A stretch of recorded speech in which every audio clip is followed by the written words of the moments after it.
Good morning guys!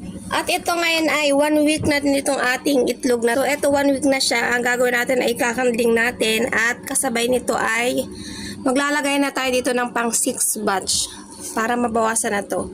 So check natin kung alin yung nag-ugat at hindi nag-ugat. So tatanggalin natin.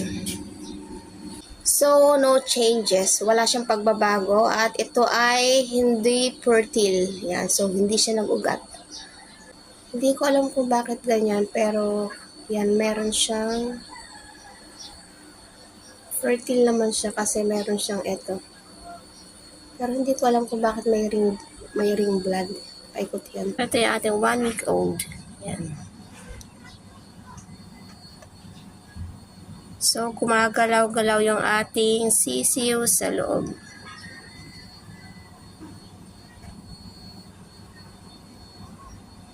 Yan. So, ito yung ating 1 week at kitang-kita naman na yan, nagalaw-galaw pa yung sisiw sa loob.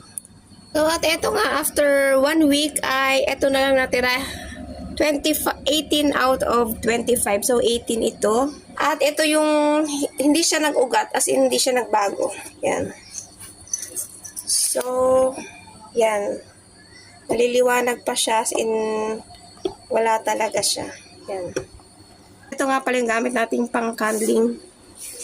Ito, napaka-affordable lang nito at ito ay di battery. So, AAA ang battery nito. So, ang ginagawa ko pala dito ay after mong gamitin ay tanggalin yung battery kasi nalolobat, nauubos yung karga ng battery pag hindi mo siya tinatanggal. At ito na yung niready nating itlog para sa 6 batch. Ito ay 2, 4, 6, 8, 10, 12, 14 pieces lang. So, ito na yun. So, at ito yung ating 14 pieces kasi ang dami nating inulam yan. So, ito na ang ating beef and 6 batch. So, yun lang and bye-bye!